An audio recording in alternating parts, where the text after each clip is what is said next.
WCOM FM LP Carborough Chapel Hill. Legends from the Painted Cave. That's our radio show.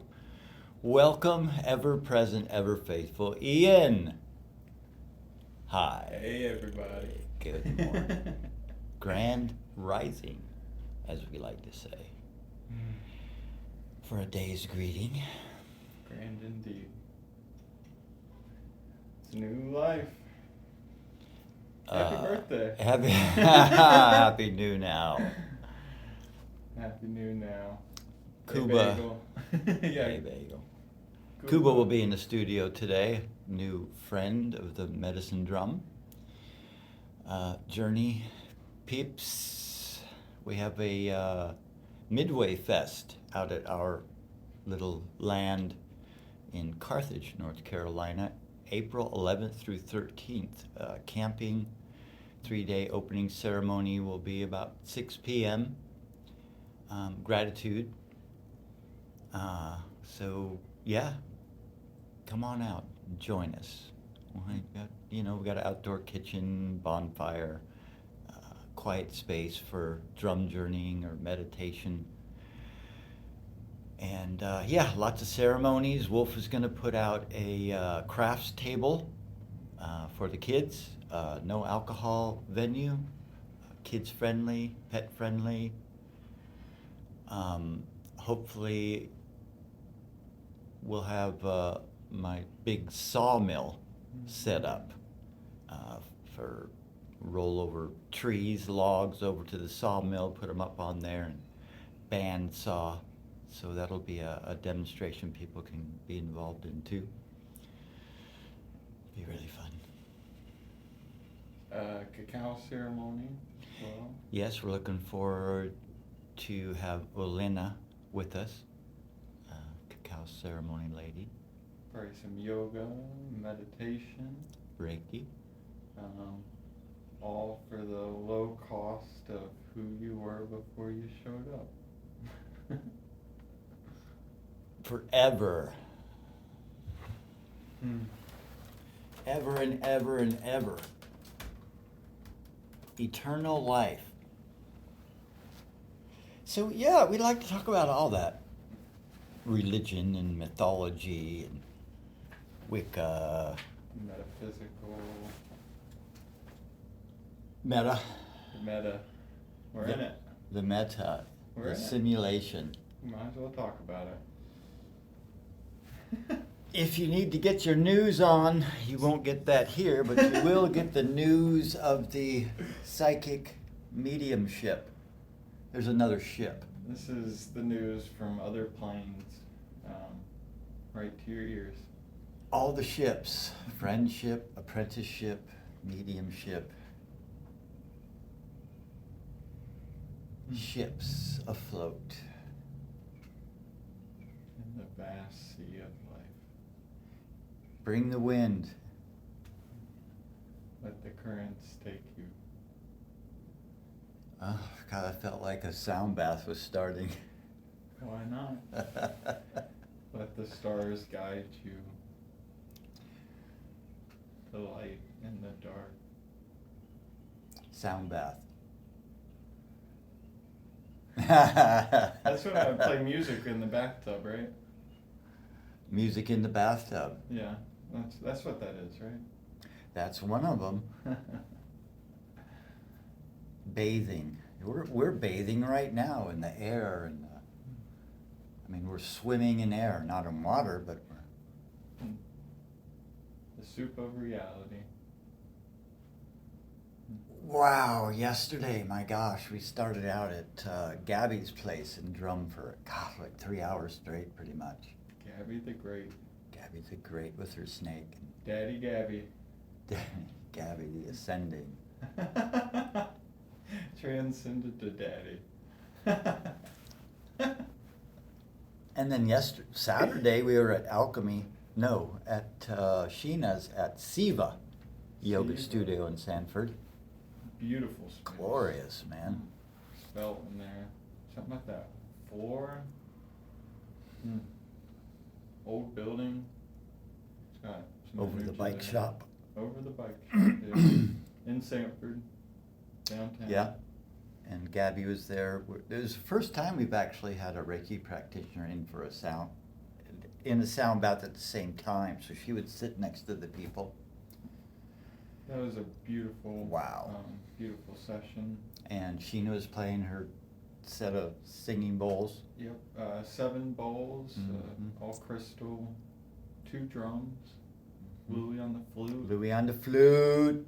and Gabby performing Reiki, and yeah, Sheena also hopping up when it was necessary. When she to felt do the Reiki. vibe.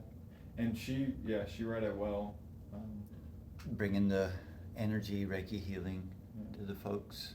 Had a young lady with third stage cancer, and we were drumming for her, close to her, as we like to do, so the people receiving can feel the vibration. And she let out a cry, or she was weeping for she had a Release. big release because of fear. She had a lot of fear surrounding her illness and tension, and she got a big dose of relaxation and feeling of belonging that these meditative states and people can bring when we're gathered together. That's why we do it. Yeah, it just kind of happened, life just kind of happens. We've just coincidentally found ourselves able to bring this sort of medicine to people. Just regular, we're just regular old people, and Just banging the drum. yeah, just banging. So yeah, Gabby Daddy's totally into, she said, at any event we're at, to bring her Reiki with us, give her a shout. Legends from the Painted Cave. Legends, where our life is, whether we, realize this or not, that, legends, mythologies, we're mythological creatures right here and now in this body at this time. And all the stories, the movies, the music, it's all referring to that higher, not all, that higher wisdom, that higher knowledge, that spirit within us, without us, the intuitive senses that we have innate wisdom, Those things that just can't quite be seen, but felt. Feel your feelings. No, it hurts too much. Gotta go through to get there. Here. Only way out is through. That's it. That's the one. Yeah, we're just here, sitting here, just Gabby's.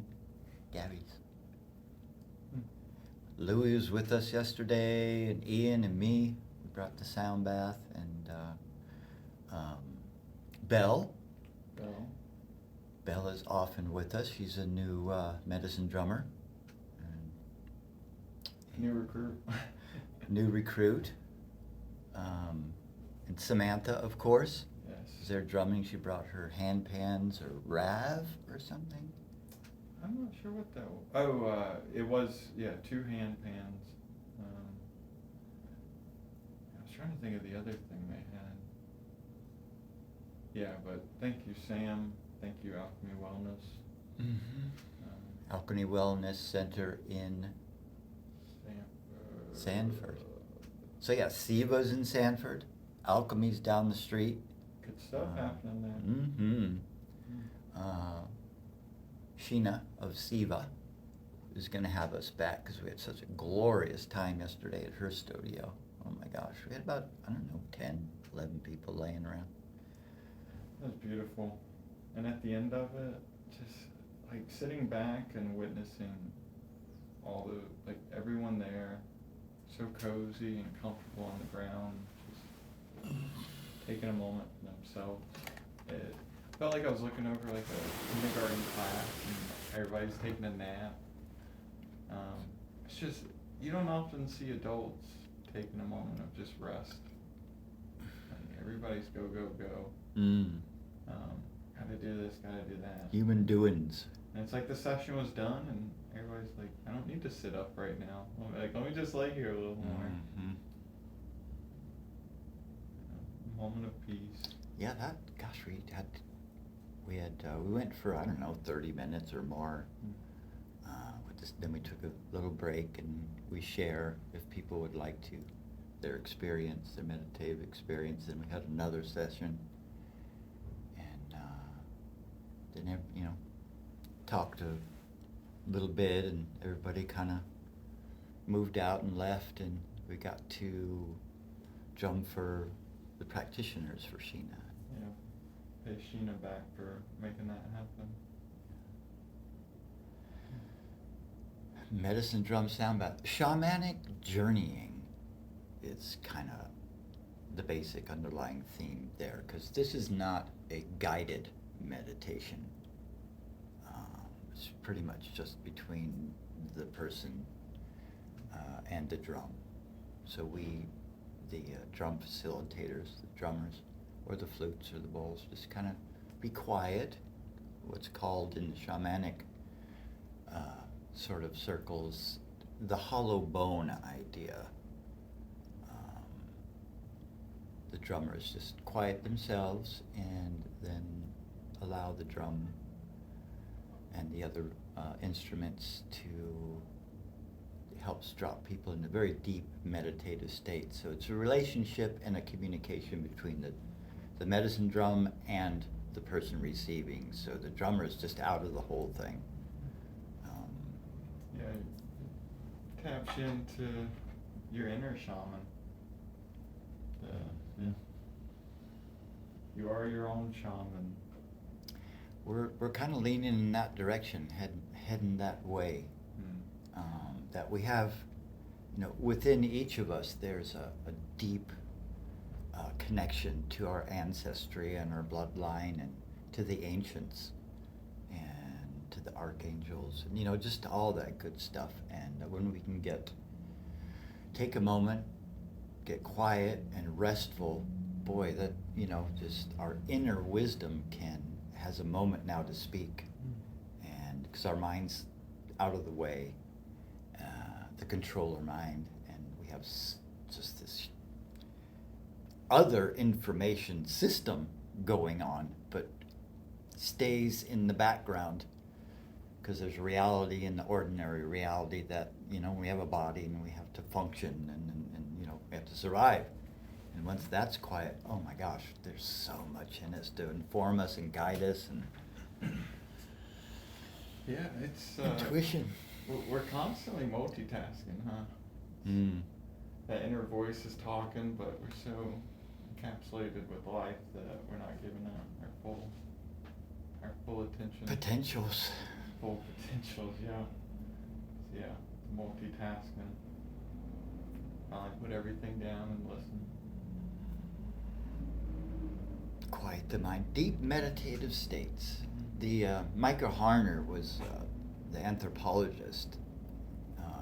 He spent some time down in the 60s with the shaman folk down in South America, and he realized really quickly that the medicine drum, that rapid beat, Westerners really could use this meditation, and so that's what he did. He brought the medicine drum, started a foundation, and that's how I got to learn about the medicine drum therapy, I guess you could say. And he says, the being under the rhythm and the vibration of the medicine drum, especially, or rattles, is a shortcut into deep meditative states. Gives the mind something to focus on and drop out and be quiet, and our inner guidance system can activate. Come on, get you some. Yeah, get a hold of us. We're ready to get on out to your party or gathering or individual sessions, weddings, funerals, celebrations, graduations. Yeah, always by donation. Kids friendly for all ages. So many festival season is upon us. The long days of winter and resting are, yeah. I'm supposed to be resting? Let's go. Go fast and slow down. Speeding slowly. Oh, stretch and take a deep breath. Medicine drum sound bath on the way. Ian, would you like the bowl? The Tibetan singing, well, not a singing bowl, but the metal drum. This one does do, I don't know if singing's the right word. It does like a growl.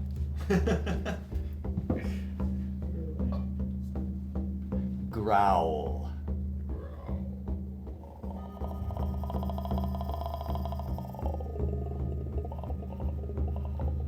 Yes, it was.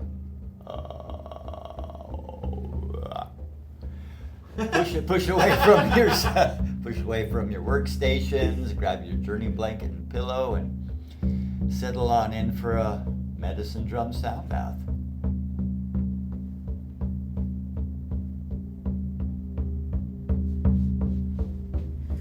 Nowhere to go, nothing to do, no one to be. Right here, right now, resting, allowing, receiving. You may have an intention that you would like to participate in or ask in your meditative states, or not. No wrong way to do this meditation.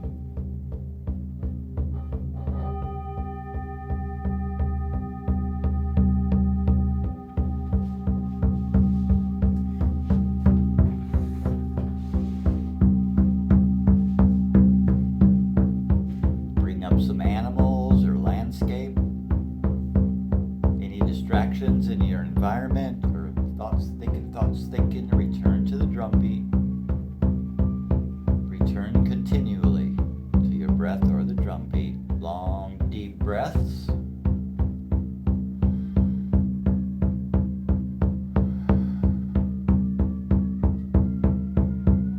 Returning to the drum beat continually.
top of rocks ahead.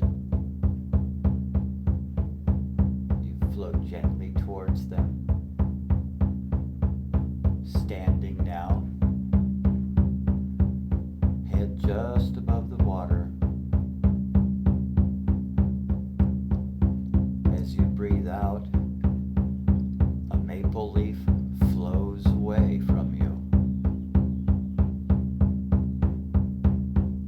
As you breathe in, the leaf returns. Breathing out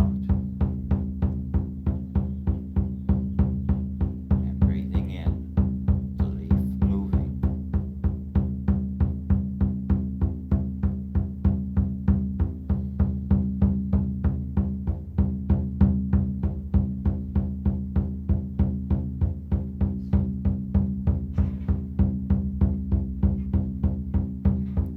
A little bug flies in and lands on your leaf as you're breathing.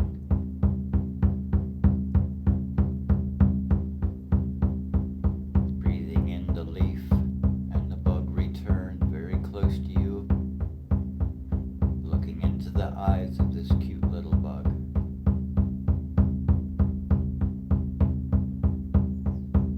I am this critter.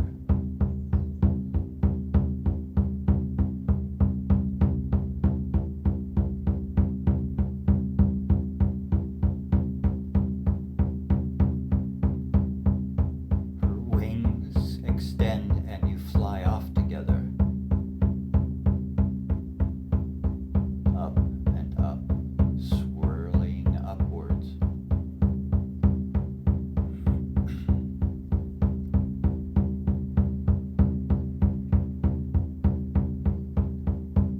Into the mist created by the waterfall below. Up you go.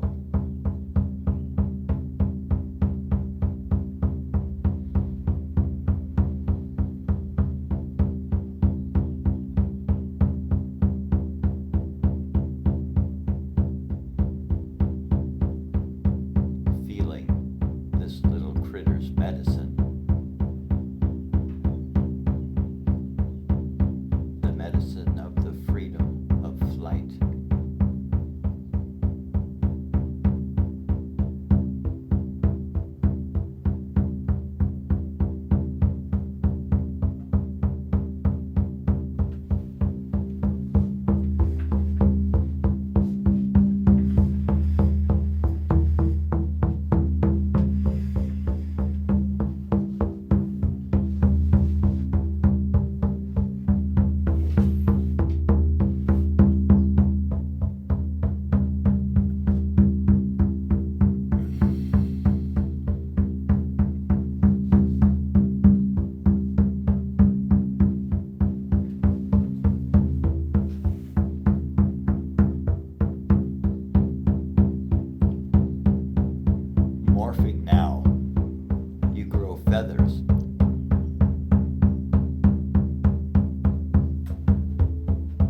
riding the thermals slowly round and around and up in a spiraling, slow gliding.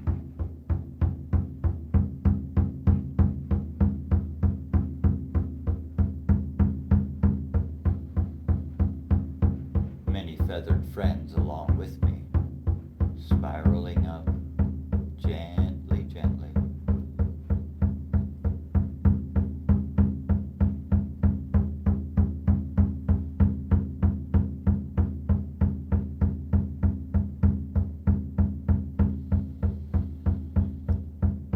Following your path back now, spiraling down.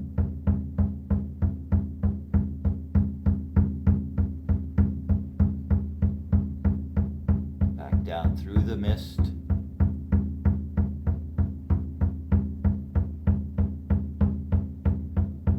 Standing in the water at the rocks and your leaf. Breathing, breathing the leaf.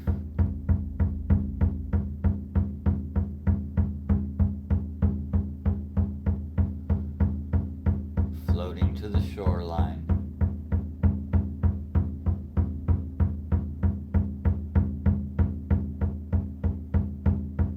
Standing at the water's edge.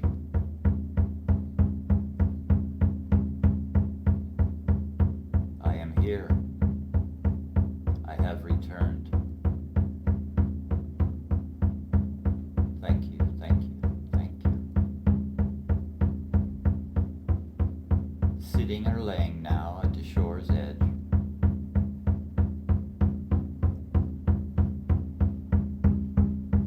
Returning back to your awareness with gratitude. Long, deep breaths.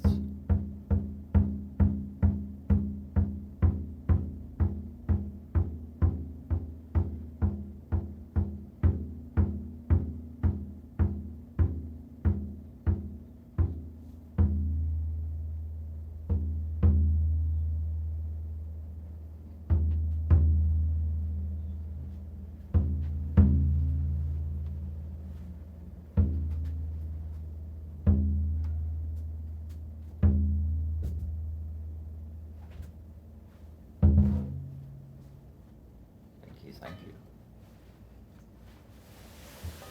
Medicine Drum Sound Bath.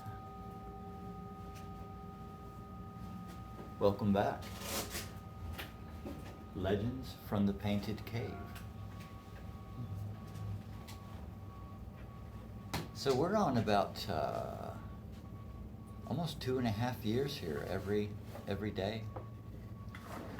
It's like over 100 shows. Imagine that. Like, what? That's up. Time flies. It does. Oh, there it goes. Here it comes again. There's time in your pockets and time in your bag. There's time all over the place. You need some time, just reach in. That's all we got. Get yourself some. Confirmation. Get yourself some. Kuba is in the studio with us today, our new drum journey friend. He, I don't know, a month ago or so, joined us at Carborough Town Commons Park, Sunday evenings, 5:30 to 7:30. We were here all through the winter, even in the cold days. Just brought blankets and coats. And, hey, brother. Good morning. Welcome, welcome. Ian, Yeah, I want a hug too. Kuba. Good morning. We're huggers over here. Oh, the days, the days, the days. It's all one big day. We just take a respite at night. What you been doing, Mr. Kuba? Well, I've been thinking about being on the radio, and I'll just say that I'm a private person by nature, and so it's a great honor, but also a great responsibility to share your voice with so many. And so whatever I talk about is really just my opinion and meant in service of all. Disclaimer. Yeah, so if you like what you hear, then great. And if you don't judge me. Have your journey. Or judge me. It's okay. Well, that's your opinion. Yeah. I prefer not to be judged. Yeah. Oh, yes. I prefer not to judge myself. Mm. No doubt. Yeah, judgment. You know. To answer your question, What can we say? I think I find myself at like many, at a transition point, at a crossroads in this year. I did a reading from the I Ching before coming out here, which sort of frames Cool. things, and spoke about the reading that I cast was thunder, and followed by peace, which I find interesting. That's a contrast. Well, you know, if you ask an oracle twice, you're gonna get two different answers. And consulting an online oracle is dubious at best. Yeah.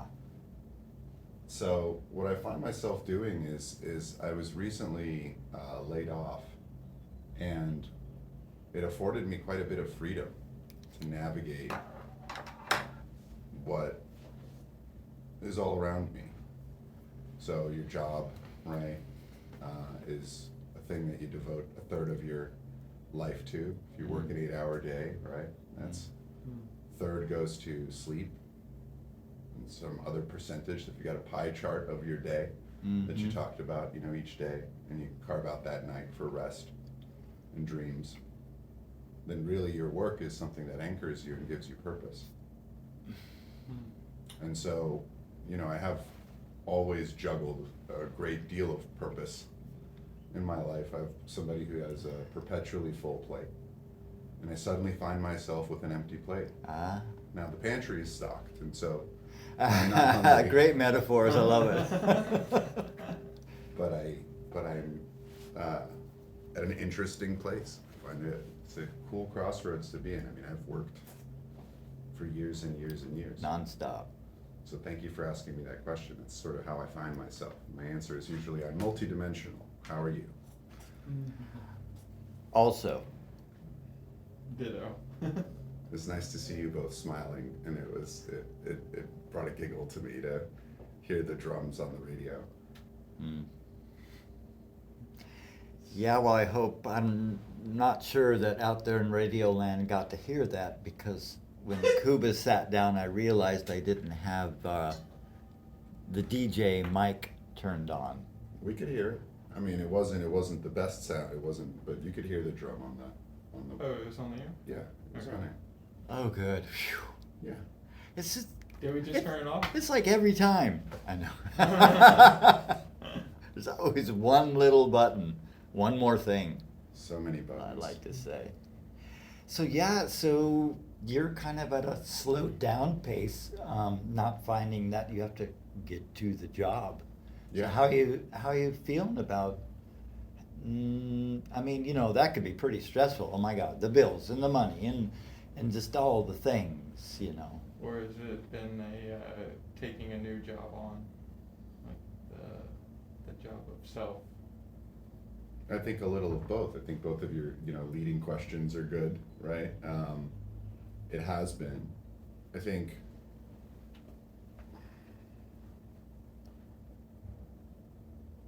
I always find something to do. I think that's the simple answer. So here we are.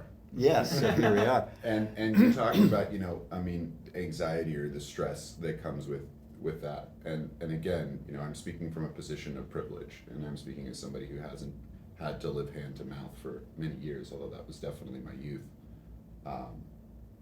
And for a while until I realized that I had to co-create with the universe as opposed to try to fight a one-man losing battle against everything.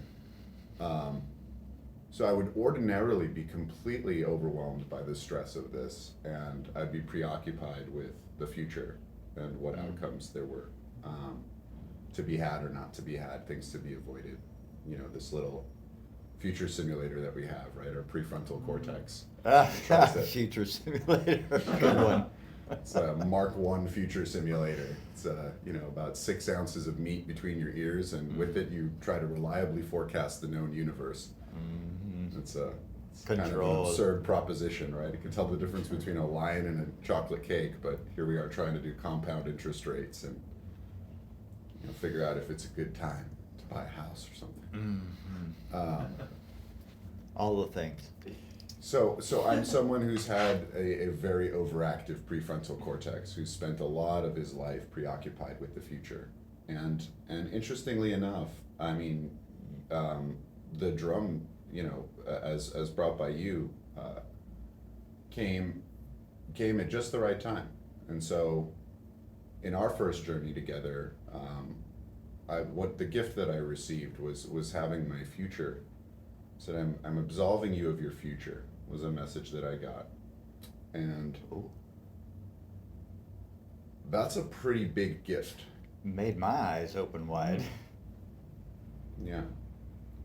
So that anxiety has been not present in the way that it otherwise would be. Now, that isn't to say that I'm not actively engaged in trying to figure out what's the next good fit, right? And that I'm not doing the things that somebody does when they get laid off in a world that's, basically characterized by all of this scarcity that we're asked to live in.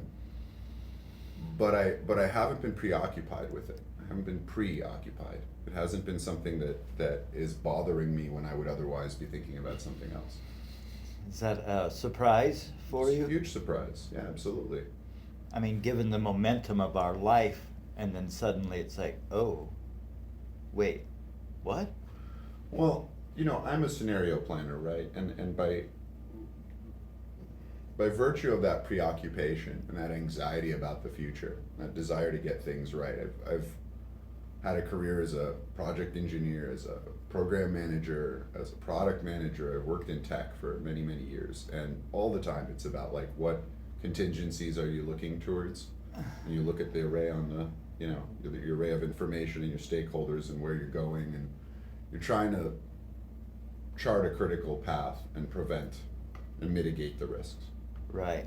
And yet I find, especially in 2025, I mean, look around or don't look around or try to not look around, and nonetheless, right, the level of uncertainty and Yeah. the frequency is increasing, the amplitude is increasing. If you could imagine a sound wave, things are getting louder and faster. Second verse, same as the first, a little bit louder, a little bit worse.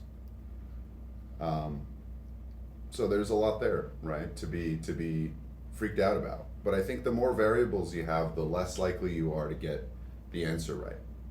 We could say, hey, let's flip a coin. All right, 50%. Let's flip 2 coins. That's 25%. And each time you're multiplying that probability. So how many coins are being flipped right now? Oh my gosh. Worldwide and in our hearts and in our minds, as we're trying to figure this out. And so you guys, when I came in, said, oh, the time is now, right? The time is always the same, it's now. Yeah. So I think whatever one can do, and for me it was a gift, it wasn't something I could do. That's why it's profound for me. Whatever you can do to sort of relieve your anxiety about the future and remain in the present is maybe the greatest gift you can receive in uncertain times. I agree. Peace of mind. And that's where the medicine drum sound bath comes in that you got to experience just a month ago, maybe. Yeah, it's been a transformation. 6 weeks. Yeah. Yeah, and then you invited me to hold on to a drum, which I've used, and I think I'll have more to say about that in other questions. But I wanted to add something else about this preoccupation with the future, and maybe something for folks who are listening to think about how they can connect with that present. Because for me, I received it as a gift, but it is not that I was just scrolling away on Twitter or something, and I magically fell into a sound bath, and then my fear of the future was removed. I've also spent the last sort of 2 years doing shadow work and trying to do parts work. And a lot of that, especially through the modality of IFS, internal family systems, is pioneered by Richard Schwartz and others. talks about exiles in one's past. And I have this thought around how one's preoccupation with the future, right? So there's the present, if we imagine ourselves here and now, and then you imagine this timeline moving forward, and then one behind you, right? Your past stretching behind you. Yeah. And so the preoccupation with the future, right? A lot of that has to do with like the anxiety or uncertainty of the past. Mm-hmm. And thank you for letting me share. I mean, just want to elaborate on this point, and then we can Oh, go back yeah, to it. it's you a know. talk radio show, please, keep We'll We'll talking. be talking. So if you imagine yourself in the present, and then you're preoccupied with the future, you're trying to figure it out. And like, why are you trying to figure it out? Well, at least in my case, very often it has to do with the anxiety of the past. Well, this thing happened to me then, Mm-hmm. and I don't want that to happen again. And so part of me is trying to protect me from that happening again, Right. right? And so you have this self in the present that in theory, from all mystical traditions, right? Like you're perfect just the way you are right now. You've got everything you need. It's all good. Say that again. Yeah, right. You're right now in Convince the me. present. You be here now. Well, that's the message, right? That's the message from Watts. It's the message from, you know, the Buddha, right? Like, I mean, pick an enlightened one, Mm-hmm. right? And all of them remind you that, like, you have everything you need. You're exactly where you are, nowhere to go, no one to be. And yet, immediately, in my own experience, right, the voices clamor about the future and about the past. Mm-hmm. So I think part of, you know, letting go of that future and that anxiety about the future is also reconciling your past. So to recognize that, like, in those moments back then, I kind of have done some conscious work to time travel, if you will. Right. But again, this is all in the mind. I have yet to perfect the time machine. As soon as I do, you know, you'll know. Yet. You won't know, actually. The time will just change magically. But, you know, this isn't a sci-fi movie. It's our lives lived day to day. And so preoccupied with the future, very often those are echoes of the past, amplified. Mm-hmm. And so without doing the conscious work of going back in time and soothing those moments, basically rescuing myself from those past moments. Yeah. When I do that, when I have the conscious intention of going back, where is that voice coming from? What is this preoccupation with the future? What is it trying to protect me from? It's the first question I ask. Who are you, right? Are you, you ask, are you my animal guide? Are you my spirit guide? Well, I ask, are you, what part of me are you, and who are you trying to protect? And what are you trying to prevent from happening? And you thank those parts, because very often, at least in my experience, I had a hatred and disdain for those parts of me, right? Like, hey, what if this happens? What if that? I'm just like, just shut up, right? And I have this whole argument with myself. Mm-hmm. But instead I go, what are you trying to protect me from? Well, I want to make sure you're not abandoned. I want to make sure you're not judged, right? You heard me come into the studio and say, hey, please, I would rather spare me your ire, right? I'm imagining the negative outcome. And of course, there's a part of me that's trying to protect me from that. Now, why?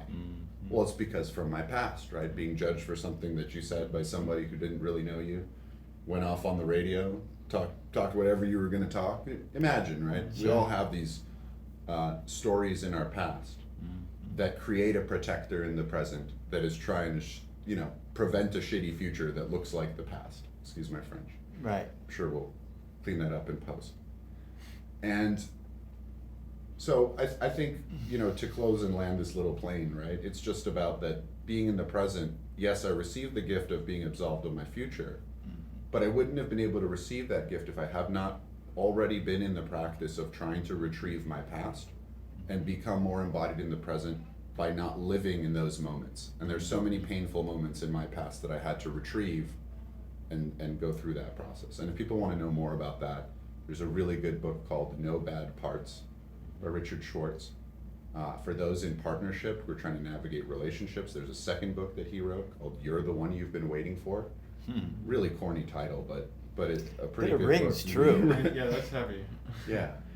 That's truth. And it's all about this idea that we're a collection of parts. And then we do some sort of like internal family work. Does any of that resonate with you guys? I feel complete on that. All the way, yeah. Yeah, the future is actually an incarnation of our past. So thinking about that, our now is both past and future. And that is actually our now, but it doesn't have to be.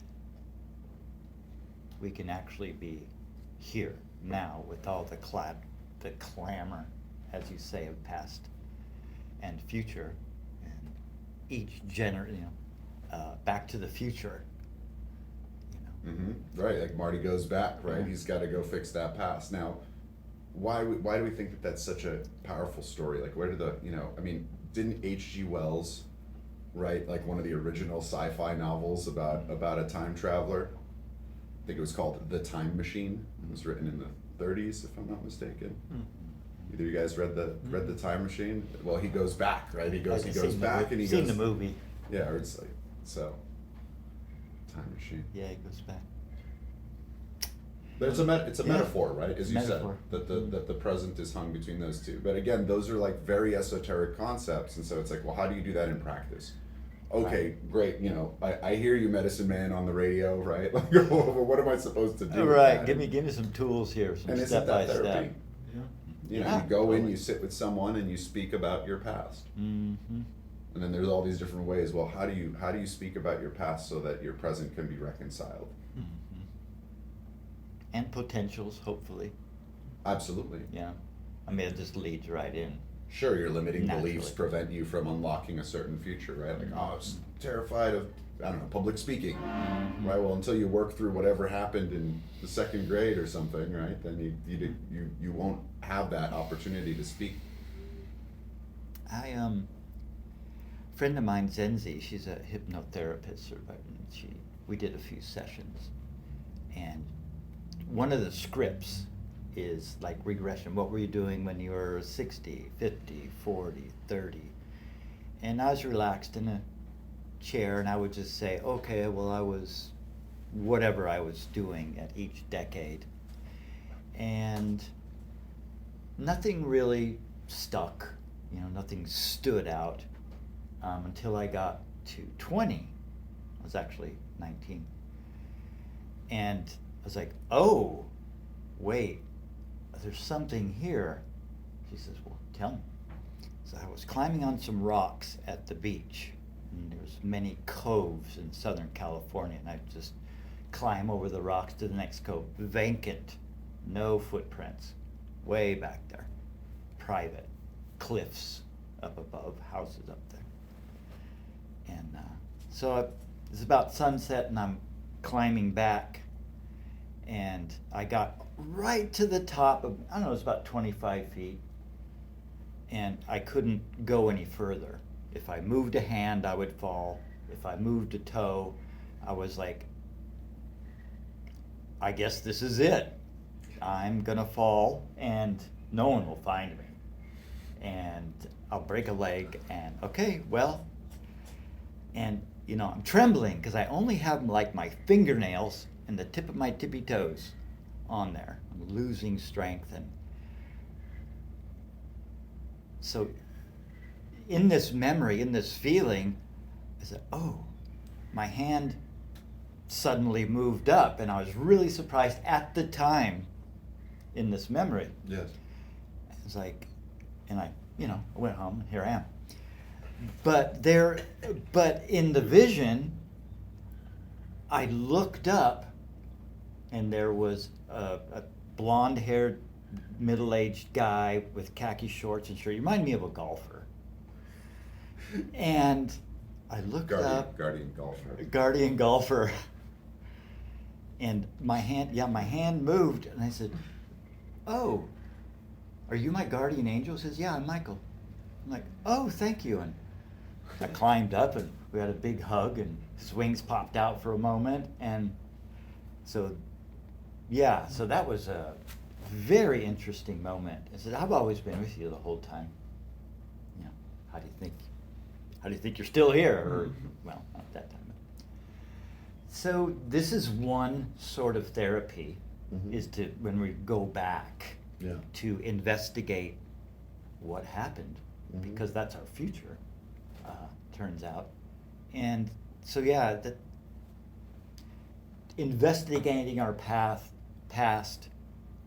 with a script or the drum or there's many ways, but the sonic rhythmic is kind of a shortcut into deep meditative states. And then we sit and talk a little bit and help you process afterwards.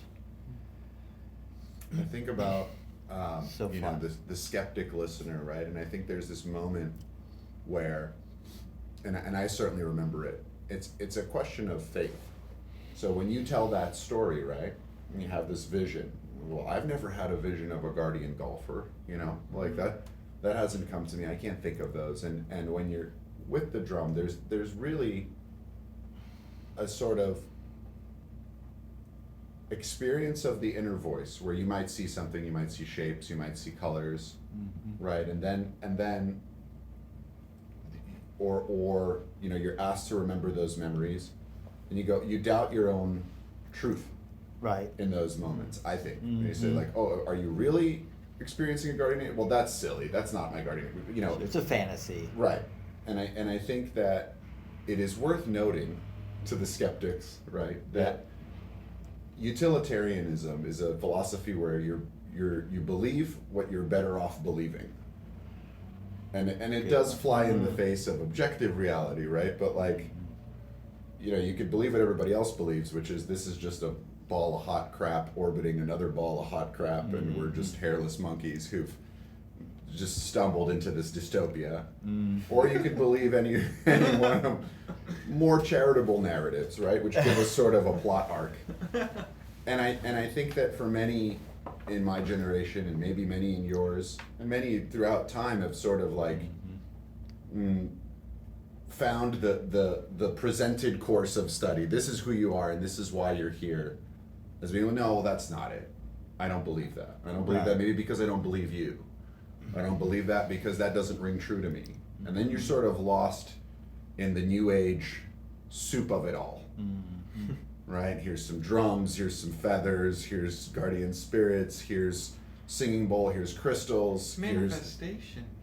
well, and the I Ching and the tarot and all of it, the world's traditions. Mystical.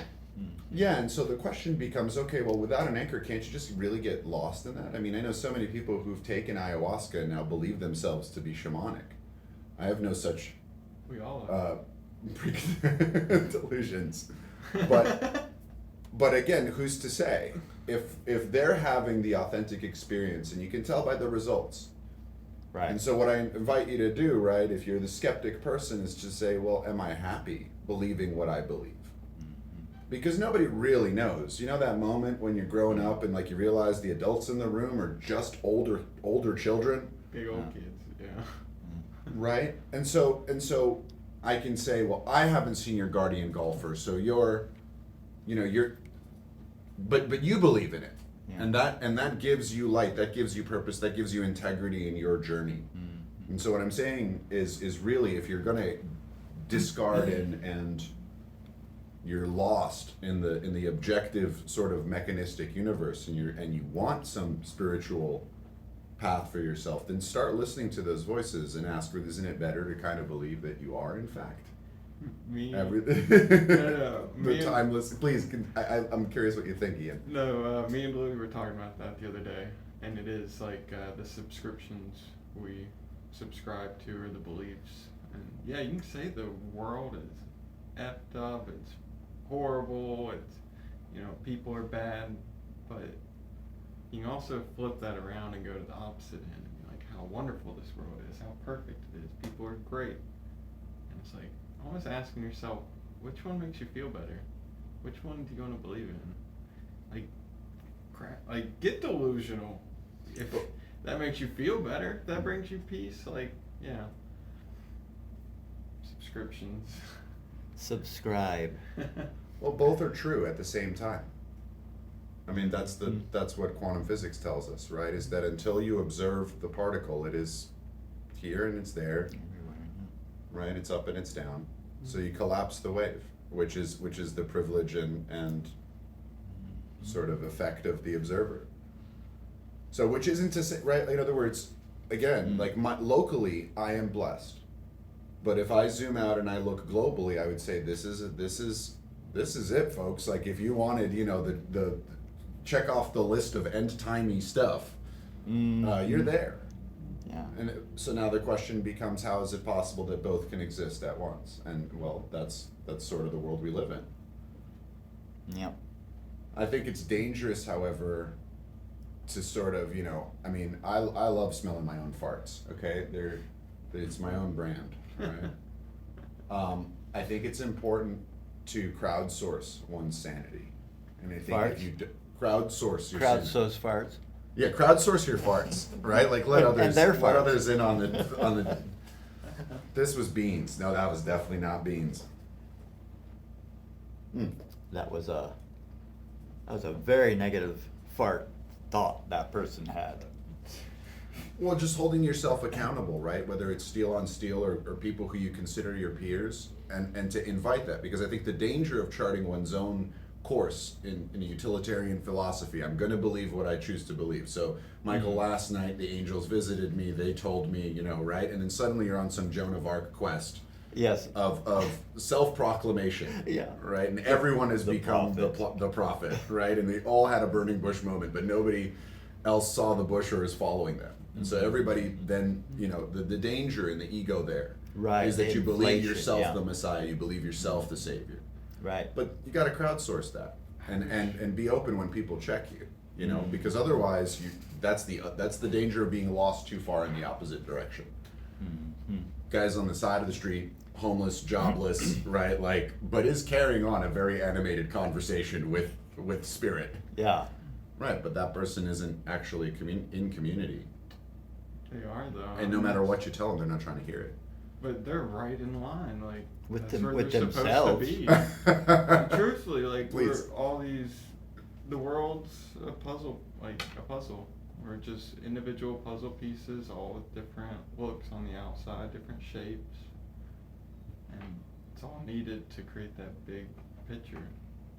So it's Yeah. like, thank goodness he thinks he's the prophet, because that's where he's supposed to be. He's supposed to be yelling up in the sky, so maybe someone else doesn't yell up at the sky, Or he's gonna make someone's day when they're able to give him something to eat. I guess I still wrestle with that. I still wrestle with that idea that there is, like, on the one hand, you're saying it doesn't matter which way you go, that's the way. Yeah, but I'm saying that guy is God.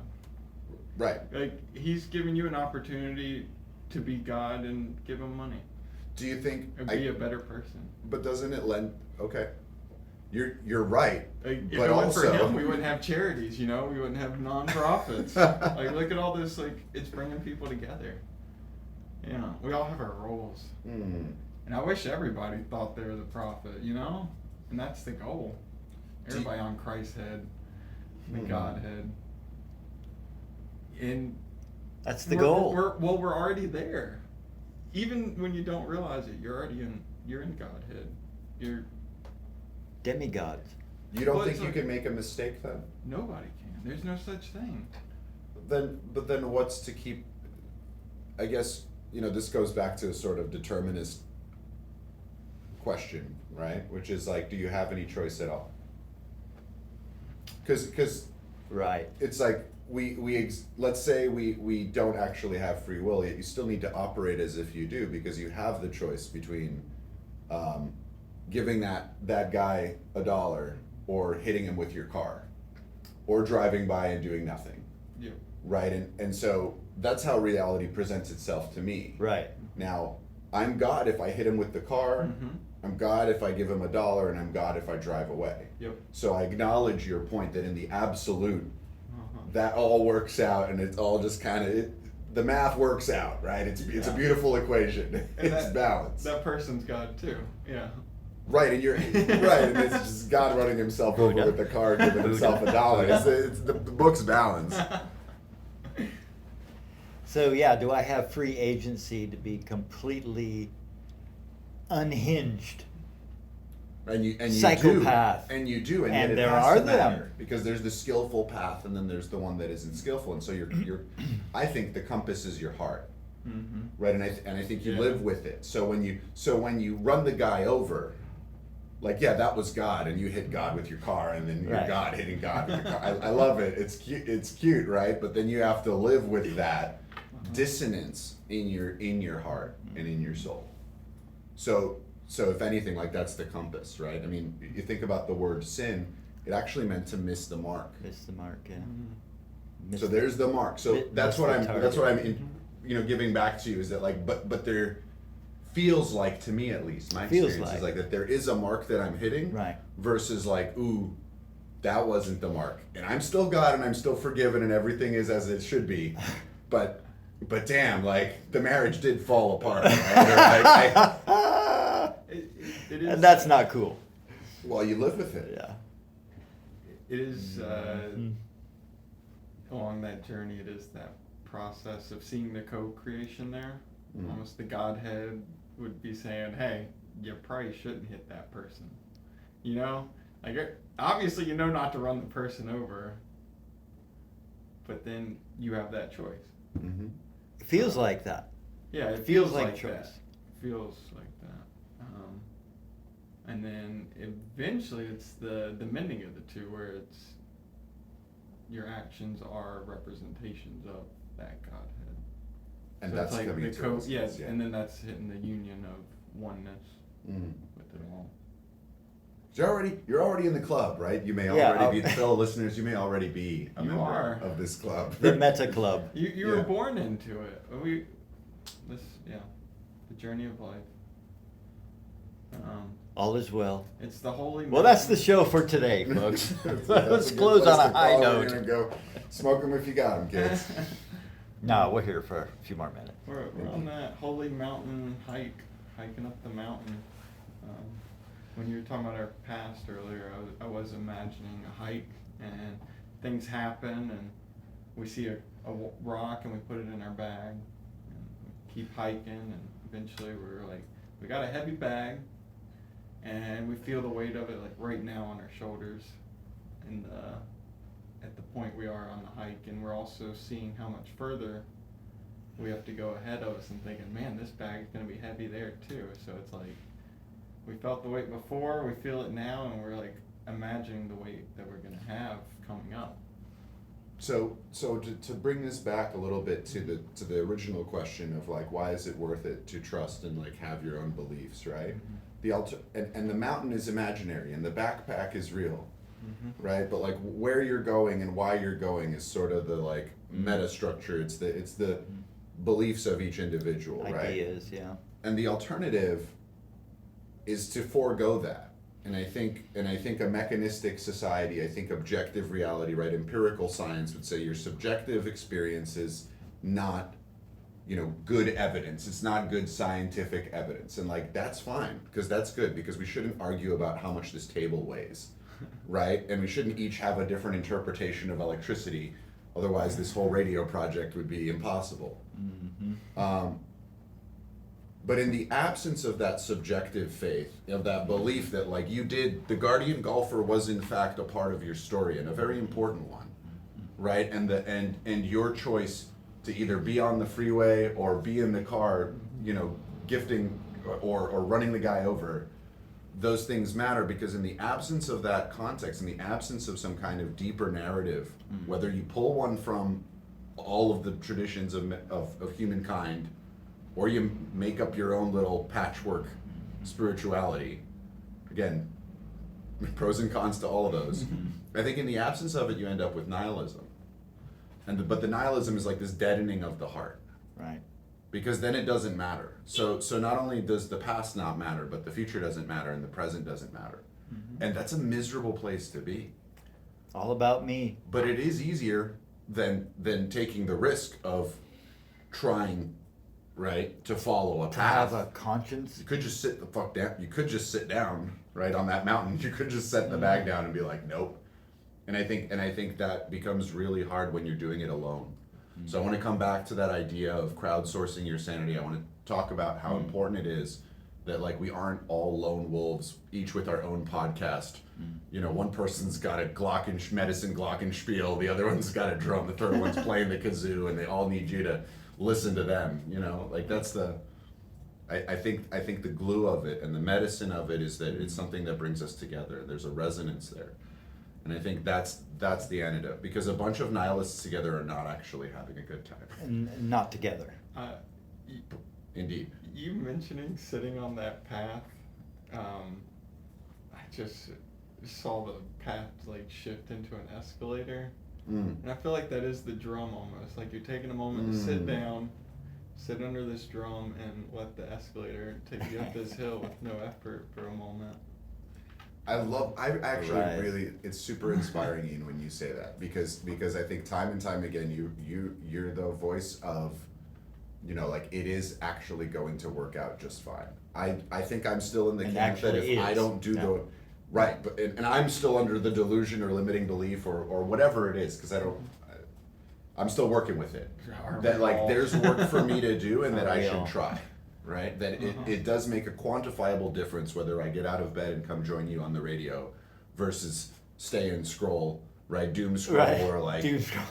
whatever. So there's not just a subjective difference for me, but there's a difference for us in community. And so I really love that you said, yeah, you set the path down, but guess what? You're on an escalator. So that's a beautiful visual. It's a beautiful metaphor. I was going to ask you about what you got during the sound bath here a few minutes ago. I want to come back to that. Okay, sure, thank you. On Kuba's note of like almost the darker dimension of nothing matters and I don't care. Nihilism. Yeah. I was reading the Dharma Bums recently, and so they're like What's a Dharma bone? the Dharma Bums. Bums, oh. Bums, yeah. Kind of the mystics of the '60s that blend of what psychedelics brought mixed with Western religions and cultures, kind of that mesh there that forms through spirituality. Kerouac. Yeah, yep, Kerouac. Shout out, Jack. But these two gentlemen are hanging out in like a Chinese restaurant, and one of them tells them to go ask like one of the employees, why did this guy go from here to here in the Zen teachings and share this? You know, real like specific, something you'd have to ask somebody that's actually very spiritually known, reads a lot. But it's just an employee in there, and the employee just shrugs off the question. He's like, I don't care. Like, I don't care why you did that. And so the guy comes back to the table and he's like, he said he doesn't care. He's like, that's a true Zen master. And it is, like, that can seem very nihilistic, but there's a lot of peace in that. Because, like, if you showed up in a group of people with, like, anxiety and nervousness of judgment or fears versus showing up there in the mindset of, I don't care. Like, you could sit there, you could walk in a room and pull all your clothes off and sit back on a couch with complete peace of mind and unworry of what anybody thinks, you know? But there's a difference Cause between and effect. Yeah, it's like there's polarity to that I don't care. Well, I think you could not care. You could say it doesn't matter. There's a negation of it, and there's an acceptance of both outcomes, right? It's like I would argue at the risk of getting even deeper, right? Is that at the core of the human experience are paradoxes.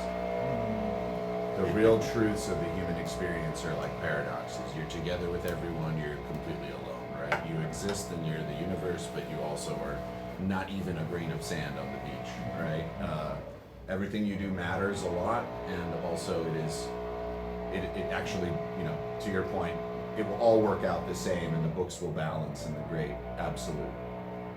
So, yeah, in the sense of Kerouac, I mean, this is just a guy at a diner. You know, he's probably thinking about something else. But the Dharma Bums The were Dharma interesting, Bums, right? yeah.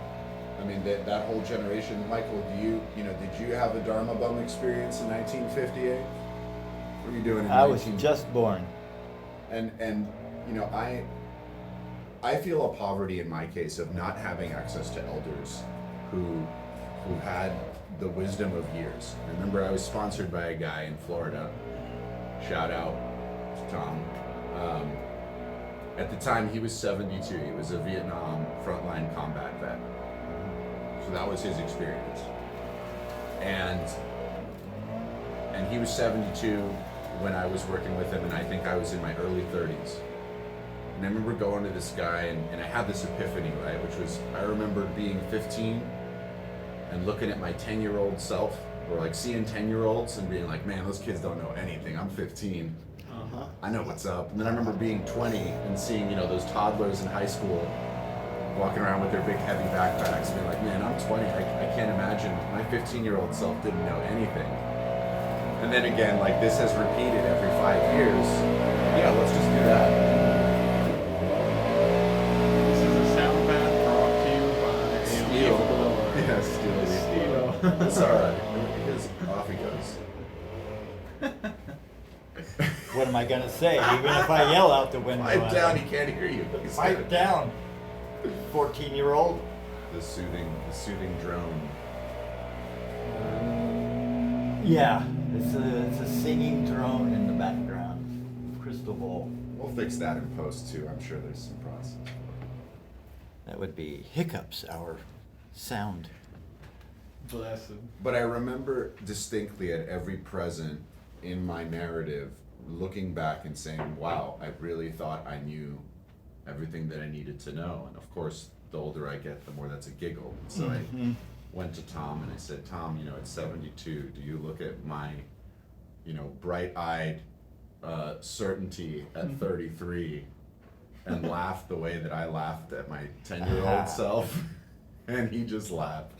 Yeah. And so I'm curious, right, as you navigate your own journey, and most of the folks now around you by the bell curve, right, are younger. What do you see, and what has been revealed to you, let's say in the last 5 or 10 years, that you absolutely did not see? And I know the drum, right? So like I gotta ask, well, what about between 40 and 50 or something? Yeah, play it how you want it. I was married and kids.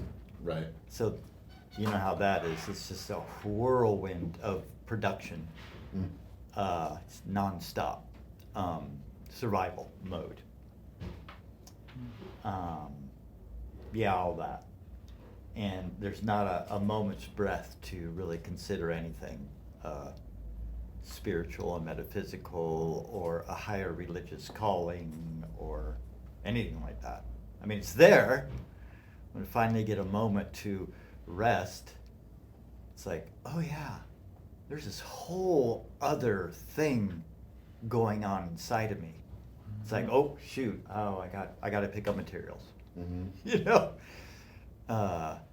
So in 2012, I finally threw my hands up and gave up on marriage and women and relationship. Moved out and moved into town and went to the coffee shop and started meeting coffee shop people. And it was a spiritual group that met there, and my life just turned into this, the survival mode mind quieted down, and my spirit self started to talk slowly but surely once the mind got a little quiet. And it's a constant talking in the background. Oh, remember when you did this? Remember when you screwed this up? Remember when this person said this? Or remember that person did, So that's the shadow work of going back into those moments and saying, well, what did really happen? But anyway, so that's still, still human, and I'm still processing all the stuff I don't like. Nice little meditative sound moving past the window here at WCOM FM LP Carmel Chapel Hill, Legends from the Painted Cave. Soon to be worldwide radio talk show. And today we have our very special friend Kuba in the studio with us. And so glad you could be here with us, Kuba. You've been educated and are very clear in your ability to speak. You're a very good speaker, because one thing I really appreciate in conversation is the ability to circle round say, okay, this is what, talk for a while and sort of, well, this was my point at the start, Right. and kind of do that a few times, because it keeps people listening in the loop. Say, because we get distracted real easy. So I really appreciate that art of conversating. Thank you for the compliment. There's something that you said. Can I broach that topic, or do you guys got something you want to? So I got the whole thing off of me. Yeah. A little distractive thing. And this leaf blower is real. I mean, it's hitting so real. It's so real. But So nice. but it's perfect. I love it. It was just there's the God way it outside is, reminding right? us. Don't take it too Yeah. seriously. Yeah. It's true. I think what I'm realizing now, because I've told that story about being 30 and laughing at my 10-year-old self, right? And Tom laughing at me, and that recognition of like more will be revealed. I think one of the things that has come up for me in recent times revisiting that story is we live right now, like the current zeitgeist or generational sort of vibe, right? Is that like everyone actually has a lot to offer and contribute. And I think Ian, you like really underscored that when you said, yeah, the crazy monologuer, right, is also God. Like that person did not miss the mark and they're somehow broken, or like they need to get with the program so they can be on the radio too, or like they need a drum or whatever. No, they're an intrinsically valuable part of it.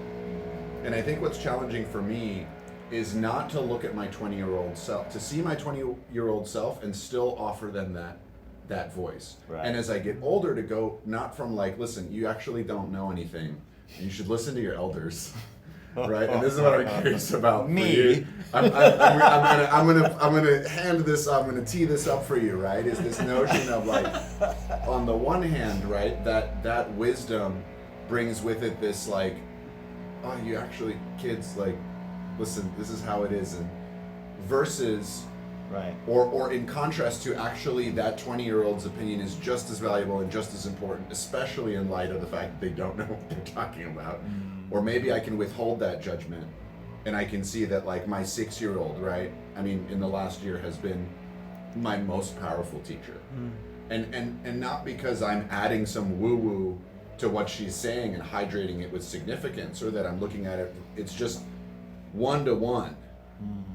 Right, like there's something there, and I think about that a lot, especially as I'm getting a little bit The older and I purity have more to of say. children and the innocence and the authenticness. Well, but also the infuriating intolerance of adolescence and the insouciant attitude of 20-somethings. I mean, it doesn't pick an age, because yes, it's true to ascribe that virtue to the innocent. Like, oh, it's such a good, when parents say, oh, how old is she? Oh, she's 7. Oh, that's such a good age, right? As opposed to 14 where they're stealing your car, or, sorry, not 14, 16 where they're stealing and crashing your car. That's not such a good age, right? So I wonder, for me that's been a challenge, because I used to always see it as like older is better, right? Because you know more stuff. And I kind of look with a little bit of regret and a little bit of, Wish I could have. No, more like, it's better now than it was then. And so when I meet other people, like it's an effort for me to set aside my experience, to set aside what I know, and then go, oh shit, Ian actually has a whole lot to say, or like, Michael, you're not just the old timer who doesn't have any. It's like I have to remember to stay in my place and then receive people in that equality. And that becomes especially important when we look at how much individuals are now, like if somebody wants to pick their own gender pronouns or something, and like the deference that I give to that, right, or like their own version of identity and their own self-expression, even if I may not agree. But that's always confronting, especially if you're the person who holds the container and you have the privilege of actually, this is my show. You could say to me, right, and it would be true. So I don't know what you think about that. I've had to do that a few resonates. times. It's like play the sound bowl a little quieter. I'll have to whisper in their ear during the sound bath because they're bang, bang, bang, bang. I'm like, it's not what this. So, yeah, a gentle, quiet, softly. Let the judgment go. Say, it's okay, it's just a thing. Just be kind in all situations. I recently had a friend of mine who is an addict of alcohol. She was pushing my buttons. I'm like, let it go. Just, yeah, you're upset because she's putting your buttons. Just let it go. So what? Just be calm. Don't panic. Because that's been Kirk Dre's model of existence. React. Huh? React. React! And so again, there's another teaching for me. Do you think, I guess, where I just want to echo this, right? Is the person who's in active alcoholism, like for me, it's like you're in active alcoholism, and I know a little bit about this topic, right? And so I obviously want to respond better and not react and not be provoked and keep my peace, and I want to offer that respect, but I do discount that person's narrative. So when I meet somebody on the street and they're clearly high on meth, right? Like, yeah, I'm not taking that person with the same measure and level of respect really as I would if Ian were to say the same thing to me, right? Like I can't help but notice that, right? Yeah. And so I think that discernment matters, but then I also think that there's something there. There's something there that I haven't quite figured out yet. And I think it has- boundaries. maybe. Understanding. You hear boundaries? I hear understanding. Yeah. Is it compassion? Well, Yeah, in I understand that I have to set boundaries. Sure. in my With- head, it's the with her. understanding of who knows why they're on meth or. Yeah, but what if they're happened. at your house, in your room, Oh yeah. acting out. Oh yeah, you do have to. I mean, you don't have to protect yourself because you're always protected. But yeah, it is knowing what's right and what's wrong. Boundaries. Boundaries. So she had to go Yeah. Right. because she couldn't stop. Right. And I got angry and started arguing with the spirit of alcohol, which is that's what It doesn't that listen. spirit wants. Mm-hmm. It's provoking. Be quiet, set it down for a moment. Do not engage. Disengage. Disengage. Hit the disengage button. And I'm in my pod now, floating away from that station and that ship. We picked really good extreme examples. So I had to ask her to Yeah. go. She had to go. Sure, that's a good boundary, right? Yeah. And it was your space, right? Hmm. That she was occupying. And I love her. Oh my gosh, when she's not addicted, Uh-huh. she is the most fabulous spirit person. Yeah, that's often the case. This particular friend she's Kali. She's the incarnation of Kali. When she's good, she's really good. When she's not, she's really not. She's very extreme. Aren't we all? No, Not like that. not like that. No, we all have our. I mean, we ideas. can be Yeah, like we that, but can she be. is the embodiment Yeah. on And Earth. It is setting the boundaries. I witnessed two friends having a disagreement recently that was really serious, and I was the third party there. And for the first half of it, I felt really good to kind of be the mediator. I kind of tapping in like, oh, it's getting too hot here. Let's bring some clarity on what they're actually saying, because what they're saying sounded bad, but this is what they were trying to say. Or, oh, you're not hearing this here. And it was feeling almost rewarding to be the mediator. And then I witnessed myself almost getting too, I Controlling. I shifted from the mediator to all of a sudden being a part of it. And yeah, when I noticed my energy is getting locked into that, I stepped away from it. because at that point I wasn't helping, and I was literally involving myself in something I didn't start, I didn't have a part in, and it was like, Not about me. yeah. And so I literally I stepped back, sat across from him, and I was no longer right there beside him, and had the thought of like, I'm gonna find my peace again, and as I do that, they'll find theirs. And sure enough, it happened. But yeah, it is. Yeah, Boundaries. Do what I feels guess right.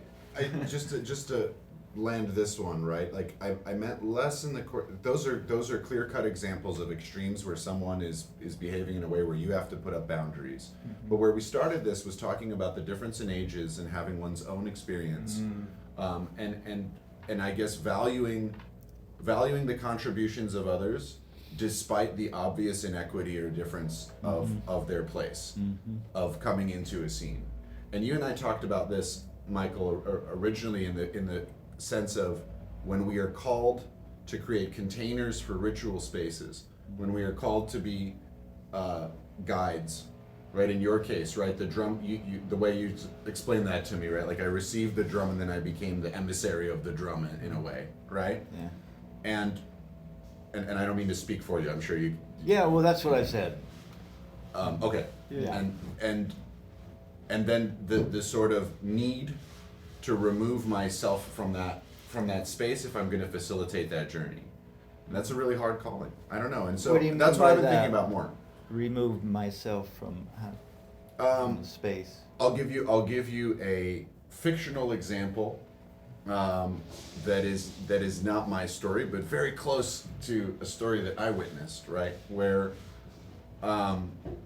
someone prompted and created a series of workshops in their home, and they wanted to create this place for interaction, for curiosity, for spirit work, for authentic relating, right? And they created that container, and they invited some facilitators to come and do a couple things. So this person's going to do something over here, this person's going to do something over there. But the person who talked the most during that entire thing was the facilitator. And it was very clear that the facilitator themselves had some unfulfilled need to bring people into their home, to be the host of an event, right? And at the end of that evening, the facilitator is on a couch surrounded by people who are giving them the love that they so desperately need, right? And so in that moment, right, are we being clear that we are setting up the ceremony for the purpose of, right, like for this, I'm going to be a steward for this thing that is greater than me, and I want it to be, I'm just going to be a conduit for that to get to you. Right. I guess to cut to the quick, right? It's like, I don't consider myself a person who can hold that. That's a leaky container. What I observed there in that venue, right? And it was Right. off-putting because I could see how the person's. So you said, what does it mean to take yourself out? Kuba, could you elaborate on what it means to take yourself out of that? Right? It's like the people who were putting on that show were really invested in that show. Right. They weren't putting on the show so the show could be there for the audience. They were Right. putting on the show so that they could bow at the end and receive accolades and applause. And like, that's all well and good, because that's all of us. That's all of our journey, right? Like, I mean, it strokes me to be here on the radio with you guys. To the two people that might be listening, it's a tremendous gift, right? it feels good to be famous, but like, whatever. Right. But there has to be a recognition of that and an acknowledgement of that. Right. Otherwise, you end up with that poisoned spiritual ego trip, right? And so many leaders, right? Like, turns out, when you look at the footnotes, had 17 girlfriends at that ashram. Interesting. Oh, they were all under 20, and they were all his faithful devotees. And I'm sure they're all really happy now.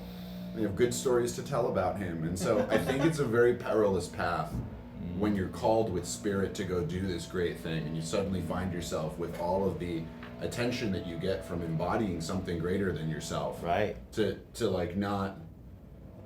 not get caught up Not in take it. it personal. Well, which then means that the 20-year-old who doesn't know anything is actually just as right. So there's the boundary for yourself in the personal space. There's the container around the ritual, and the importance of removing oneself from it. So let's say I really like this girl. Oh. I should probably not be the one playing the drum on her. Yeah. Right? I've Like, had that experience, yeah. Mhm. Yeah, so I think that's the other part of it, man, and that's why I'm so reluctant to enter into those spaces, because I see myself as so much the student that to me the teacher is a higher calling. Yeah. That actually means your work's got to be either neatly packaged away Right. from the thing that you're trying to do, so only do the thing where you know you're not going to have some cross motives or whatever. Right, Um, right. As you're sharing that experience, I'm kind of like, what medicine that person was sharing with you that day. Like, you're almost taking, like, witnessing that teacher and that ego trip, but in a way it's like they were sharing such medicine and Oh, yeah. wisdom with you. oh, it's a Like, great. even on their ego trip, it's like Sure. they're providing this medicine that has made you even better. You know? Totally, It's like- totally, and you're I like, don't love wanna this, be and that I person. love this person. I love this fictional person who you might meet at some point, Yeah. right? But like, it absolutely, and there's a lesson in all of it. And there's a lesson to the people who go to the broken workshop, right, and like are victims of the leaky container. But again, there's the moment of resonance, and then there's missing the mark. No, they were on it. That, I know. it's like you got that medicine. But ask Ram Dass's exes. You know what I mean? Like, Yeah, but did they feel like they got the blessing of the container? not all medicine is sweet. Okay. In those relationship wise, in life we only receive what we need. So it's like they obviously needed those relationships. Mm. And yeah, as you're saying that, I'm hearing that you received that medicine that day, right? A lesson for now that you're receiving all this wisdom, use it wisely, you know? Right. And then someone else in that room may have just needed the medicine of companionship, other people, you know? Someone else received other medicine from that day. And it's like, shit, like, alright, sorry. They may have been on an ego trip and possibly learned from that day to not be that way, but through that ego trip, they were also spreading goodwill. Yeah. Yeah, that's the big picture, Yeah. for sure. I struggle. Yeah. And look, you gave us medicine, brings us awareness. It's always, yeah. Yeah, there's always that coming Beautiful. back to how do I handle my ego? Mm-hmm. And, oh, this is my thing. This is my show. You know, Mhm. I'll allow you, but not you, or, oh, you're really cute. And, you know, all of this stuff of it's all about me. There was a time early on after I was brought the medicine drum home and invited friends over, and more friends had come over, and then we were doing some teacher plants, and we just had a ball. And it was getting a bit unceremonial and grounded, and I started lusting because, you know, like you said, these beautiful girls in American culture, it's like less clothes is better. And I'm drumming, and it's like, oh, okay, I have to stop. You know, I can't bring this energy into this for about 6 months, and started back, and it's been good ever since. But removing my desires, my animal desires, I don't know, it's not hard for me. But do you think that's a function? Do you think 40-year-old you would have been down with that program? No, of course Play not. the drum a little harder? If we're being vulnerable, right? And of course, Yeah, in the I mean, abstract, the right? Like, I think there's animal- time and place, like. Yeah, the animal instinct is very strong in us. Sure. And I'm not. By the way, I'm not meaning to speak down to it. I just mean about this Right. notion of integrity and the integrity of one's container, and which is to say the boundaries that you set around the ceremony and who you are when you facilitate those ceremonies. And then so not only the value of receiving whoever comes into the container, unless they're being a belligerent alcoholic Right. and breaking your stuff, right? Right. But also in removing as much as you can your own predilections or your own desires from the privilege of being the person who's making the container. And I think that's only possible to the extent that we know ourselves, and only to the extent that we can be disciplined about the way that we create those things. And so now, okay, so those of you who are not workshop leaders listening, to our call and what we're talking about here, that also applies to our relationships with our kids, right? Like how many people want their kids to do it for them. I'm the father and you're the child. Right. And how much the child then validates the father's superiority, for example, right? Or I'm the provider and therefore, like you're subservient to me. So there's all these different containers and relationships, and how much of those are we conscious of that, or are we telling ourselves a story, but really what's happening is something else? Something else, yeah. And it's always that way. We're humans. It's humans. always different than we think it is. Like you're saying, it's the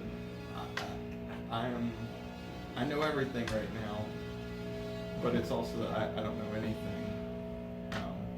I'm going to listen to this recording tomorrow and wish I had been less verbose, but that hasn't changed. You've been perfect. Oh, thanks so much. I wasn't asking for your validation, but yes. Truly. You've been wonderful. Yeah. So have you. No, this is a great conversation. Please continue. I'm sorry, we didn't interject. I have a friend that constantly compliments me and calls me Master Carpenter. I'm like, please stop. But secretly, But I'm like, secretly got. I have another badge. Let me show you my badge collection. I've been a little bit in that battle lately. As I get more into the power of words and the frequency and the stories we tell ourselves. Because in a long while, it would have been the humble, like pushing all that away. Like no, and it is. I don't deserve. Yeah. How do I say? Yeah. How do I just say thank you? Just that's all. Yeah. Truly. It. But yeah, been wonderful. We got 20 minutes. What do you guys want to? You want to switch topics abruptly or land it? I want to just end my comment on that last little jaunt. How I stay focused and centered, or whatever. Yeah. Is this is not about me, even though it's quote unquote my show, the Medicine Drum Journey. The relationship is between the drum and the person receiving the sound bath. That's the relationship going on here. So I'm just drumming. Ian's just drumming. And so it's really easy to make it not about me for me, because it's that relationship and that's the sacred part. I'm just a regular guy and stumble over my words still and get way too excited sometimes. It's all the same stuff. But then we get to and then we get to share afterwards, and so this is what still working on is not tell my story when I'm here for others. It's just to sit quiet and say, oh well, how did you feel about your experience with the medicine drum, and did you see any colors, or just it's to draw the person out. But then afterwards, we'll go out and talk, after the whole thing, and be ordinary people. I think your drum work is really valuable to this community. It's really fun. It's so fun. The fact that even when I'm sick, I want to come, or even to the radio show, I've witnessed that. The fact that I'm like, I don't feel good, and I still want to go just to And I want to feel good. I'm gonna go. Yeah, and then all of a sudden I do feel good. There's a real love here for it. But I believe we both, and still are always going through some ego trip to get to this point. Yeah. And I hope I always will. And I've come to that determination. Yeah, I hope I which was really great. It's like, why all this suffering? Why is this suffering? 67 years old. I'm still suffering. What the hell? I thought it was going to end already. It's like, but thank goodness. Oh dear, I love you so much. You're so sweet. It'll never end, honey. Yeah, thank goodness. I'm like, why? so you can grow and change and get better. Because you need to have a wound so you can relate to the wounded. Truly. Oh, thank you. That sucks, but you're right. It was like the voice of God, you know? It was really soft and really gentle. She's great. Yeah, God- she's God is awesome, great. man. The divine feminine in its most purest form. They all are. All the gods are great. Mm. I did have a conversation recently, and what I was able to share, I had to learn through so much pain. But then after that conversation, it was like, oh, like that lesson sucked that I had to learn, but thank goodness I learned it and was able to like share from it. But have you unlearned that lesson yet? I'm trying. Way to I'm trying to unlearn it just so I can learn it again. Right. Yeah, we don't have to actually try on that one. That's just a nature's Yeah. way. What do you mean by that, Michael? What do you mean unlearn it? Just that, like, It that you're gonna do it again? It seems Yeah. to be the process of life is when we go through a Definitely. sort of a teaching situation, a situation, Yeah. and we go, oh wow, so glad I'm done with that. I get it, and Yeah. then, boy, something very similar happens. Like I thought this was The spiral, the groove on the record. but it's Go back to normal. It's a normal human thing. Mm. Yeah, Wolf talks about the spiraling staircase, where it's like you're Sure. elevating, but you're kind of over top of those same happenings, but just from a little bit higher perspective, but you're still dealing with that same issue that was on the step below you, on the floor below you. No? A little higher wisdom, but still not as. There's always higher. I appreciate you sharing about, your role in sort of navigating the challenges of being a leader in ceremony. Facilitator, yeah. Yeah, facilitator's better, right? Like you facilitate, you make it easy for other people to receive the drum. I think it's a tremendous privilege, and I think it's a tremendous responsibility. No And I think- responsibilities. See, that's the thing. That's one of my other tricks. I is strongly- I am responsible for nobody, ever. No, Not but even your yourself. But I your am, actions, of but you're course, accountable obviously. for the right, and it's sort of like I used to have this argument all the time about like that is not what I meant, right? And so I'm somehow absolved of the outcome of my actions because it was not my intention to create such an outcome. But there has to be some recognition of Right. the accountability we have and the outcomes that we create for others. Now it's not total, otherwise they're gaslighting us, or But if we take no accountability, we say that was not my intention, therefore the outcome is entirely on you. Then Right. we're gaslighting somebody, and we're actually invalidating their feelings and their experience. And I think True. at the risk of starting up a whole thing, because we're about to wrap it, and I see you with the bowl, so. Or that was just me fiddling. For me, the hallmark is how often am I asking for genuine feedback, and how often in private settings with people who I Right. trust, and like to hear the feedback from my peers, especially when I don't agree with it, right? And especially Right. when Especially. when those peers are not peers, when they're people who maybe I don't. Right? It's like, in a work setting, you do a 360 review, and you can tell whether a company is good or not by whether or not everybody reviews everybody else on the team. So you do a 360 Oh, review, let's say yeah. the three of us. So what would happen is we'd each get like a form, and the Uh-huh. two of you would fill out anonymous feedback about me, Right. and the two of us would Yeah, feedback that's cool. anonymous, and so you'd get I like that.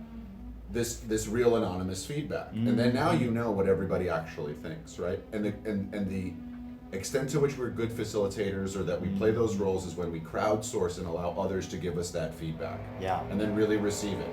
And in that moment, if we never ask, you can always tell. Like you can always tell the asshole in the room because they can't tell you the last time they did something wrong, right? And they can tell you the last time it's like, so Oh, when's the my. last time you made a mistake? And they're Yeah. like, oh, well, I'd have to think about it. It's like, okay. Yeah. When's the last time you agreed that somebody else told you made a mistake and you took that to heart? And you really thought about like, wow, that wasn't my intention, but I can take ownership of the impact that it had on you. Again, you triggered me a little bit when you It's said a I have no dance. responsibility. I know. I'm like, It's a the hell dance. you don't, sir. You For were on the sure. radio, you were leading ceremonies. Well, so you were this is facilitating. how I feel about that is I have absolutely no responsibility how people feel or think or act Or perceive you. about me. Mm. And I have no responsibility on how I present myself because I'm a full standing human individual. Yeah. So I'm like taking responsibility because responsibility is a trigger word Okay. Is it because in, it sounds in like the you're first like, place. Mhm. So what I've kind of changed that into, because I've learned I'm a very sensitive, comprehensively with you, listening, feeling you type person. Mhm. So that's my focus, and that's my stance. That's who I am, and I'm leaning into that part of me. Right. So responsibility is a society word Mm. that I have to watch everyone and everything Mm. according to the societal and cultural values, and Okay. and be very strict, structured, and very watchful and cognitive, and it's this whole spiral of economy and consumerism, and it's like, I see. and it's like, no, I'm not responsible for nobody or myself. It's the God thing. It's like, I'm just going to go with my intuition. Mhm. And I'm going to go with my gut feeling. And I'm not responsible even for that, because I receive my instruction from this whole other source of information, which is intuition. Mhm. And making that shift over, and I'm not responsible as a human being. I am receiving. Now, I make mistakes all the time, You're just doing what you and told. I blow it. You know, I'm receiving intuition a whole lot better, but I sure wasn't when I was first got the drum. But anyway, Sometimes my Free intuition choice. comes, from my daughter telling me, right? Like, you're Mhm. bullying me, right? It's Mhm. like, oh shit, I have to take a look at that. yeah, and I am. So we can come back to that. Let's And talk I am about responsibility so next time, because grateful. I see that word means a lot to you in a lot of different And contexts. I am so grateful for, Mm. for someone that's, Louie's great like that. Louie will be like, hey, Michael, that was a little strong over there. And I'm like, that's good. I remember Whoa, you you're asked him, right. you asked him to give you that feedback, Yeah. right? And I think that's a key part of it, because you do have the ability to respond to that feedback which is given back to you. yeah. Right? Yeah, In the it's same way that it's you say, did you crucial. say, hey, when you give that guy $1 and he says thank you, that's about bringing it back to the bum, call back to the bum on the highway, right? When you give them the $1 and they say thank you, right? Like that's them responding to your action. When they scream in pain because you hit them with the car, Yeah. that's also I hear you when you say, hey, responsibility is this loaded word which has with it a lot of dogma, which I reject. Mm-hmm. But I also hear you when you say I'm listening to others when they tell me how they're affected, right? And I'm trying to do better. I think my sincere, if there's anything serious about any of this, right? Like, Right. My sincere warning to you as someone who has found himself as a facilitator in these spaces with this power and this privilege is that one should not rely entirely on one's intuition, Mm-hmm. but rather crowdsource and take as additional signals to their intuition the feelings and responses of their community, especially those who've given to you, who've devoted themselves to you, who spent time with you. Their feedback is incredibly valuable. Absolutely. And mandatory. Yeah. Because that's God. Right. Yeah. Right? Joan of Arc, like, Yeah. no, I don't care what any of y'all said. Like, I'm on a crusade. That's right. And everyone else Oh, is it can too. slippery slope. No, it's wild. Very interesting to be in my position. It's a lot of power. You're It's channeling a lot of voltage. Really interesting to be here and to watch what this thing's going on here. This body do these things. I began the show saying you are your own shaman, Mm. but it is also, you bring up the excellent point that the shaman isn't just within you, but it's all around you. Yeah. Like, and it's the same shaman. So yeah, listen to your intuitions, but also witness the lessons that are happening around you. Yeah. I didn't do it. It was done to me. That's another one of my scapegoats. Yep. I get to bring this meditation practice because that was done to me. Yeah, it wasn't me. Wasn't me. Did you even drum me in the shower? Wasn't me. Wasn't me. Wasn't me. So that's how I get out of. We don't have licensing for that. So. That's how I get out of the ego of, oh yeah, this is my show. You have to do what I say. Yeah, Michael's medicine hour. No, we're not. It's again, it's a tremendous Super fun. gift to come hang out and share words, and hopefully, if you've been listening, it gives you something. Because I think it's a service, and then Community it actually service, for matters sure. Tremendously, what Yeah. I've what gotten impact really, it has on our audience. I've really gotten to, over the years, really settle in with, it's just a community service. I'm just like a social worker or whatever. It's just there for the people, just bringing, the thing. Just a beautiful. And that feels really grounding. Mm-hmm. And it feels very calming, and it's just very like, it's just another service, like the so many services people provide. Well, But I'm not funded by the government. No. I'm I'm funded by a whole different The system. laws of the universe. Yeah. I mean, if the whole thing burns up tomorrow, it's whatever. Yeah. I've been through 2 marriages, and I mean, oh my gosh, just the whole catastrophe, Sure. And anymore, it's just like, and I'm still here being provided for and protected and friends. It's like, I just take my hands off, put them on the drum. Yeah. Oh man, it's fun. It's fun, and that's like the main thing, right? Just keep bringing the drum, and everything's gonna be great. Continue.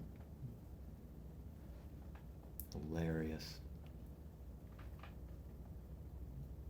You gonna hit that bowl? Sing Oh, the Tibetan bowl? Yeah. Yeah. Is there anything else? I mean. Man, we drummed for like 6 hours yesterday. Cool. Oh, it was amazing. My body was like, that's what it feels like to be a community service person. It's great. Feels so good. So I got to do a lot of stretching this morning before I got up out of the bed. Stretching and breathing, and it feels a lot better. Good. I'm not going to be here for very longer. You don't think so? I mean, it's going to be another 50 years, but Right. but I'm already 67. It's like, well, what happened to my life? It's like gone. So that's what I mean by I'm not going to be here much longer. So it's like community service, free for everybody. Come on. That's a good framing of a more positive patriarchy. If you're going to be the masculine, right? This handing off that in your 60s you're not working on your 4th marriage, and your 3rd you're not in your. Thank you, God. still Thank you, pretending thank you're you, in your thank you. 20s. Oh my gosh, thank you. But if you can be the patrician who holds the space for others, and you make it safe for others to have their journey, then like that's the beautiful, at least in my opinion, like that's the appropriate masculine, right? But like you can Right. give space for the women's voices, right? It's like Oh like yeah, that. sure. So Mostly women are actually that are searching out therapy and getting betterness and solutions. But yeah, it's a natural thing, right? We're young and middle-aged and older, and the elders and the wise ones, and just kind of be more quiet and listen. And yeah. So yeah, it's been interesting to find myself in a position of arrival. would you invite your ex-wife on the program? Yes. Oh yeah. Both of them That'd at the be same really time. cool. That would be really cool. What a show. That would, I mean, you couldn't, it's okay. You got to duct tape yourself, maybe, but like it would be fascinating Yeah. to bring into conversation those, you know, with that same experience. I think about that often. What's that? Well, just this notion of responsibility, like that you were, you know, it's like, I think if I did it right, then I can also have the podcast with anybody that's been in my life. I was a deadbeat dad. Well, I'm sorry to hear that. I just realized that recently. I'm like, yeah, I wasn't responsible very well at all. And it's like, oh, that's a deadbeat dad. Can't keep up. Can't keep the boat afloat. And it's okay. Sure. It's just the way I was. I'm not that anymore. Well, then make amends. But that was right? interesting. Try to make a change and see Yeah. if you can rewrite that past. It was just very interesting to say, oh, that's the word. Damn. And just say, oh, I own that. I was that guy. Mm-hmm. You know? And it's like, because I danced around an actual label Mm-hmm. for that forever. It's like, oh, Hard. that's life. I'm way past that now. But even at my age, 30 years later, there you are. I love you so much right now. Thank you for Yeah, any closing- humoring me. Well, just whatever we said. Responsibility. And do you have any closing thoughts, Ian? And I'm just grateful to have had an opportunity to talk with you guys for an hour and a half. It's been a pleasure. Yeah. Truly. Yeah, really cool. Was it Bagel that brought you over that you heard about Yeah. Salma? Okay. Yeah. It was And there. Oleg too. Yeah, how's Oleg doing? You guys seen him? He- Yeah, he's out of town. Yeah, He's I at think he went back. the meditation center, yeah. Yeah. And he'll be back over Next weekend. soon, and then goes back up. Shout out to Bagel and Oleg. Yes, We Big shout love outs you to the all. and Every one of hopefully, you. hope Oleg is back for the our festival at Midway, our Midway Fest at our place, a 3-day festival. Yeah, is it time to do the plugs? Is it the show April, brought to yeah, you at the by- beginning and end, yeah. April 11th through 13th at our place, yeah. Yeah. Any people you want to thank, give shout outs to? Well, I'm the product of hundreds of men and women giving their time and energy to me.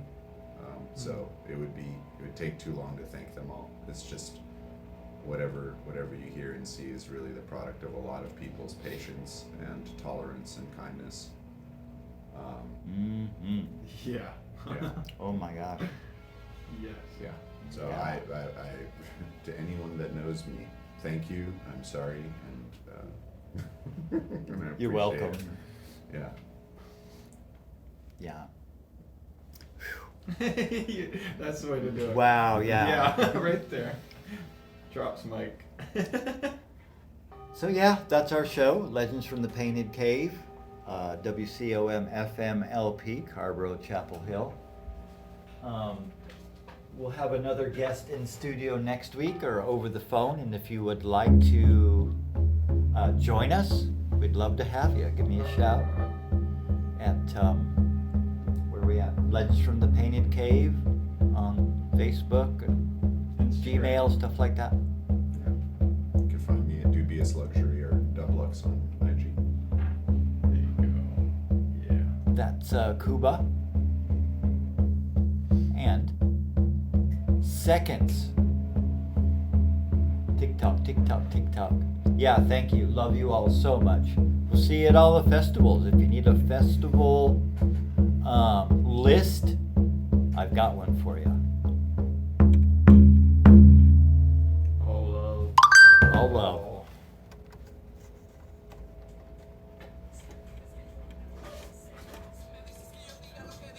Yeah.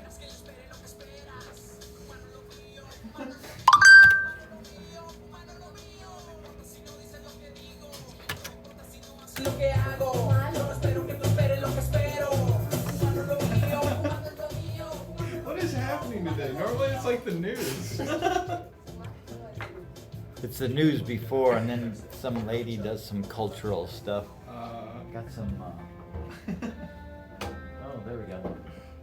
That was pretty good, guys. Thanks Pretty for humoring good. me. Pretty good. A pleasure. A pleasure.